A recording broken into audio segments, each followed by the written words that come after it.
Division I football players. Yeah. Their days, they're 6:30 in the morning to that come 11 o'clock at night, 7 days a week. The pressures they have on them.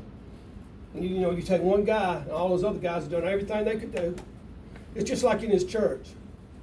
You have one person, a high-ranking person, somebody you really look up to, fail. Does it affect others? Of course. Yeah, it affects others. Of course. I know a church, and I ain't gonna say nothing. I know a church in this area. Had a young pastor. He was exploding. The church was exploding. I mean, it was exploding. And the people were so excited because he had an affair. And a bunch of young married men in their late 20s. They bailed out. Wow. And I'm not condemning the man. I'm just making a point here. What we do, much is given, much is expected. I've always believed that much is given, much is expected. When you've been put up here, there's a lot of pressure there, but also there's a responsibility there. Go ahead. Those young guys, most times do not have mentors. Right. In the ministry. And they get hit from every side. Right. And they have so much responsibility on them. And the devil wears them. That's right. Yes. Just wears them. Dave Paxton told me one time years ago, I don't know if y'all remember Dave, he said, Coach, there's this group of Satanists have a list of 120 men, I think it was, in the United States of America, that they targeted Yeah. to get to do something to destroy their ministry. That's what we're talking about here. I think sometimes Satan's biggest tool is that wedge of doubt that he'll put in our mind. Ain't no doubt. Ain't no doubt. I think Or he puts that in the mind of somebody who needs confidence, and the guy that got confidence, what's he put in his mind? Oh, this ain't nothing to you. You can do anything. So what do they do then? They get into self. Good point. When we spend time, where we spend time with God through Jesus Christ, drawing from His power and living by His promises, He fulfills His purpose in us. Romans 8:29. Romans 8:29 says, "For those God foreknew, He also predestined to be conformed to the likeness of His Son, that He might be the firstborn among many brothers." Predestination is something I don't understand. I don't know if we ever understand it. But He foreknew, He knew us. We've been conformed in the image of who? His Son. Son. He might be the first. Yeah, conformed to the image of His Son. The more time we spend with Him, what do?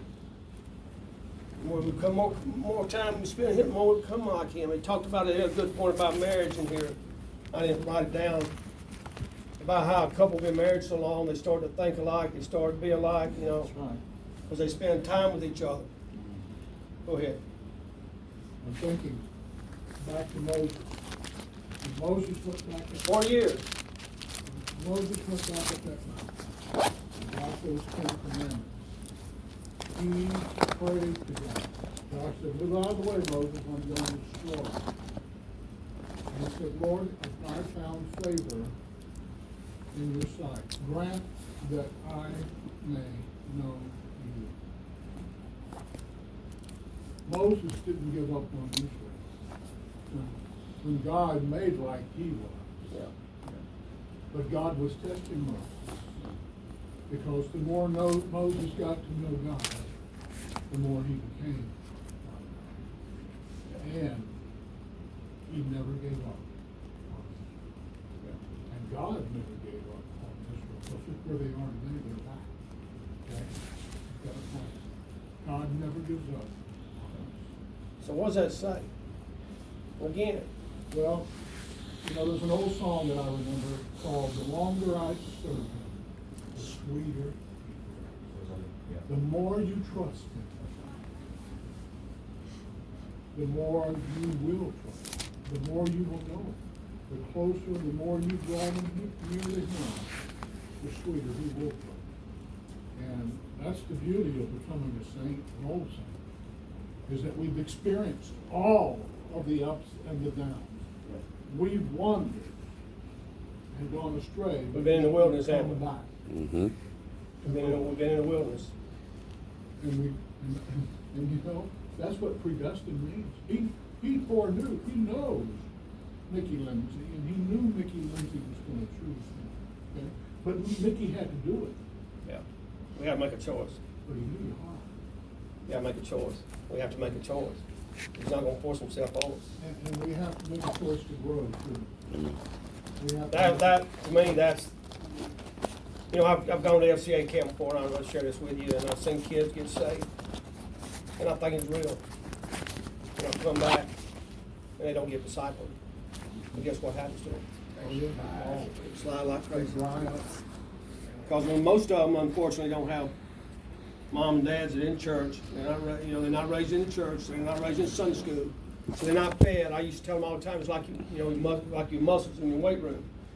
If you don't work out in the weight room, they atrophy. I've seen guys when they left school, when they look like this, they come back 10 years later, and they look like the same people because they weren't working out. Same thing with our spiritual muscle. If we don't work it, we're not going to get stronger. And this takes discipline and time. And you guys, I have more time now than I've ever had. I haven't get used to not having so much time, to be honest with you. But I'll tell you one thing, it gives me more time in the Word. It's one thing it's done, I know for sure. That's about all I got, guys. I hope it helped you a little bit. It helps me to read this stuff. Yes, sir. To me, that's probably as two powerful verses they are in the Bible. I'm going to read them one more time, God don't mind, because I want us to absorb this. Mm-hmm. His divine power has given us everything. To me, that's the key word, everything. Not something, not partial. Everything we need for life and godliness. Through our knowledge of Him who called us. How do we get knowledge? We got to get in the Word. Mm-hmm. Of Him who called us by His own glory and goodness. His own glory, not ours. We don't deserve it, and not our goodness. Through these, He has given us very great and precious promises. So that through them you may participate in the divine nature and escape the corruption in the world caused by evil desires. That's a mouthful. That's powerful.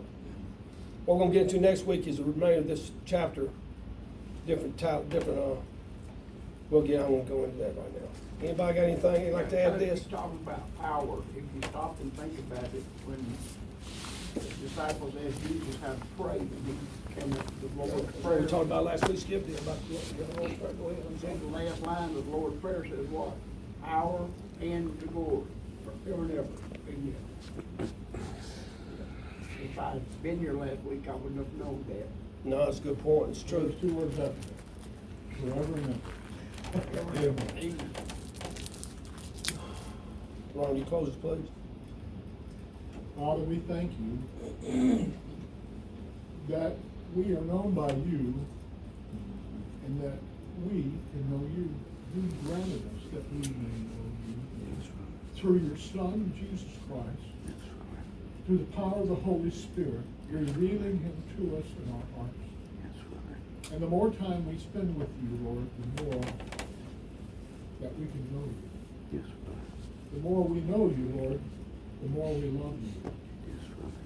Because we understand that you loved us first. And that you were willing to give your one and only Son to die for us on the cross. Yes, Father. Because you loved us so much. Yes. Father, help us not to spurn that love, but help us to be transformed, Yes, Father. to be followers of Jesus, Yes, to be, Father. as they called them, Lord, at the beginning, little Christians. Yes, Help Father. us to be little Christ. Let people Yes, see Father. Christ in us. Lord, not just by our words, Lord, but by our actions. Actions. Yes, Father. Because this is how we prove our love for you, Yes, Father. is through our actions Yes, of loving Father. others as you first loved. Yes, Father. Father, thank you. Help us as we go into the service today. Open Yes. our hearts, our minds, our understanding, our eyes, our ears. Help us to hear and to be changed Yes, Father. more like Jesus. Yes, Father. Because it's in his precious name we ask. Yes, Father. Amen. Thank you, Ron. Thank you, Ron. No PM service tonight. That's very good. Nobody heard him. Next week, parking after the. Your whole body hurts. You tell me you feel good. Oh, my God, yeah, good one.